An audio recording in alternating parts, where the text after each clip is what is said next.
CNN's Rosa Flores is in Houston for us now. Rosa, how is Mexico responding to what we're hearing from the incoming Trump administration about how they plan to crack down on the border and carry out these mass deportations? Well, very sternly. As a matter of fact, Mexico's president held a press conference this morning in response to President-elect Donald Trump's threat to impose tariffs on Mexico, actually. But Jim, as you know, all of these things are intermingled. Mexico's president was very firm. She called out President-elect Donald Trump, saying that both Mexico and the United States collaborate on a lot of different levels, including economically. And in other words, she said that she's ready to respond in kind. Let me read to you a portion of that letter that she sent to President-elect Donald Trump. She said, quote, "President Trump, neither threats nor tariffs will solve the issue of migration or drug consumption in the United States. Cooperation and shared understandings are required to face these important challenges.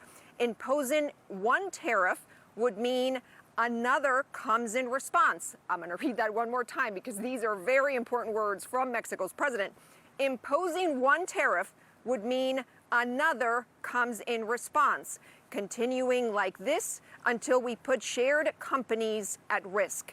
Now, the tone of this letter is very important because Mexico's president is not just talking about tariffs, about economic and the economic relationship with the United States, but also the border relationship with the United States, because Mexico has done a lot to help the Biden administration control the migration that is coming into the U.S. southern border, which begs the question about what is happening on the U.S. southern border, given that Governor Greg Abbott and the incoming U.S. border czar, Tom Homan, are on the border today. Here's the reality. The migrant apprehension numbers are extremely low. I talked to a law enforcement source, Jim, who says that on Sunday, migrant apprehensions were about 1,500. If you compare that to December of 2023, when 10,000 people were crossing the border per day, that just gives you a sense of the dramatic change. The reality is, and I've talked to both people on the ground, agents, and also advocates who work on the border,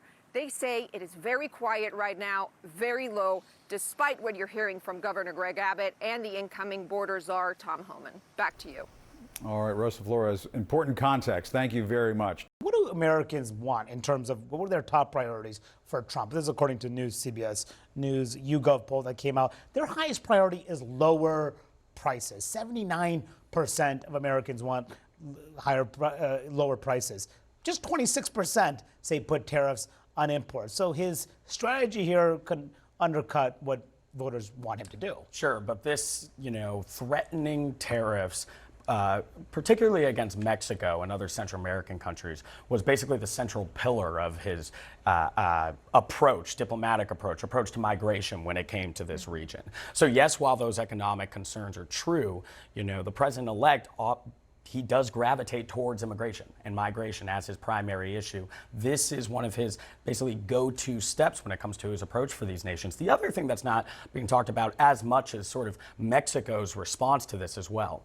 In order to do many of those ambitious plans that the president-elect has been talking about, sweeping border restrictions, mass deportations, you also need somebody to take in those people that you're reporting, that being the Mexican government. They've been basically a collaborator and one of the prime reasons that the Biden administration has been able to drive down border crossings recently. And today, the Mexican government also issued a response to the president-elect. Hey, just before you jump in, Sure. just to read that response from Claudia Sheinbaum, the Mexican president. She said, President Trump, neither threats nor tariffs will resolve the issue of migration or drug consumption in the United States. Cooperation and shared understanding are required to face these important challenges. Imposing one tariff would mean another comes in response, continuing like this until we put shared companies at risk. A pretty stark warning.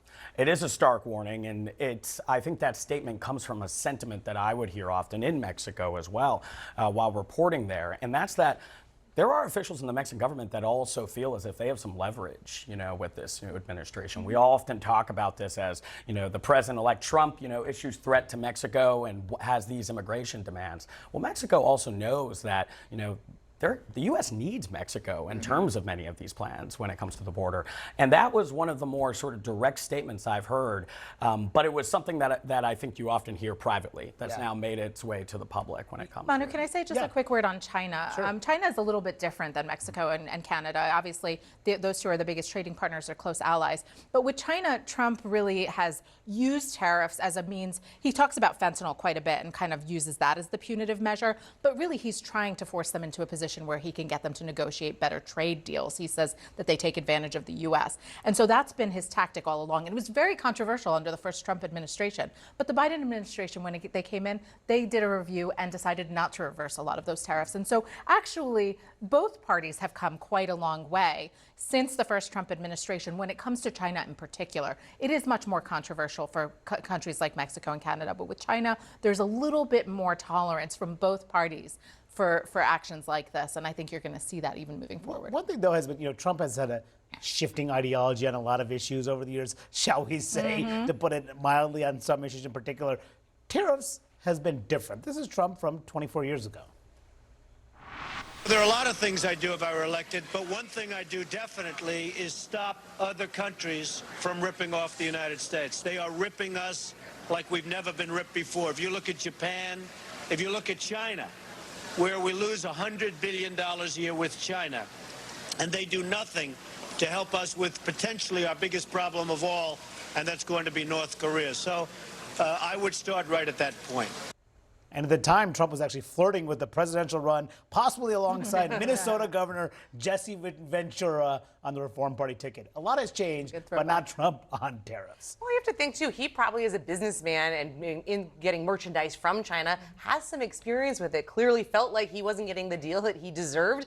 And this is one of those areas where he does feel like he, has a clear through line. I mean, that's very rarely do you see Trump 20 years ago kind of saying the exact same thing as he is saying today. Exactly. And he said it obviously on the campaign trail. But I want to actually turn right now to CNN's Matt Egan, who has some new reporting on how the Trump administration we'll see, pick and choose which companies pay for tariffs. Experts worry it's a process that opens up the door to potentially corrupt decision making. So, Matt, what are you learning?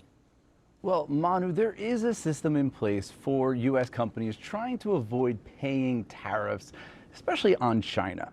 But businesses and researchers tell CNN that that system is broken. So we're talking about tariff exclusions. And U.S. companies can apply for what amounts to a hall pass to avoid paying those tariffs on China if they can show that it would cause severe economic harm to them or that they can't get the products elsewhere. Now, during the first Trump administration, these exclusions were very hard to get. Between 2018 and 2020, only about 1 in 7 companies that applied with the U.S. Trade Representative were able to get these exclusions. And lawmakers and companies, they feared that the USTR was able to kind of pick winners and losers by deciding who got these exclusions and who didn't. And business owners feared that there was a lack of transparency with this process that opened it up to potentially allowing officials to play political favoritism. And there is some academic research that supports that. Some peer-reviewed research finds that firms whose executives backed Republicans, they were able to get exclusions 1 in 5 amount of times, so 1 in 5 chance. But compare that to firms whose executives backed Democrats, just a 1 in 10 chance. And to be clear, getting this tariff exclusion was a very big deal. Manu, for some firms, this was a do or die situation. Is there a sense that this time around, Matt, that this process may be any different? Yeah, Manu, that's one of the many things we don't know at this point. We don't know whether or not the Trump administration is even going to have an exclusion system this time around. I did reach out to the transition, and they said that Trump will protect American workers, but they did not answer any questions about whether or not there's going to be any reforms to the exclusion system or if there's going to be the ability to apply for exclusions in the first place. But the researchers, they did not allege any wrongdoing by companies or by U.S. officials, but they did say that this tariff exclusion system amounts to a very effective spoils system, allowing the administration of the day to reward its political friends and punish its enemies. And one business executive told me that the process is potentially corrupt because it allows winners and losers to emerge from a process that is not transparent. And again, there's a lot at stake here. Companies are already trying to navigate and game out how they're going to avoid these new tariffs. I spoke to a business owner from Los Angeles who, in 2018, applied for a tariff exclusion on imports of air fryers from China.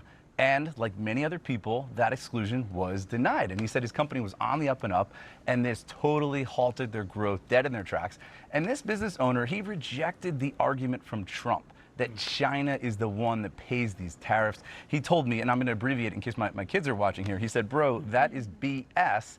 I'm getting the bills. And look, Manu, those bills are going to go even higher if Trump follows through on his promise to increase tariffs on China, as well as impose tariffs on Mexico and Canada as well. Yeah, I mean, one thing is clear. This is going to open up a huge lobbying campaign behind the scenes here in Washington for those exclusions. Matt Egan, thank you for that terrific reporting.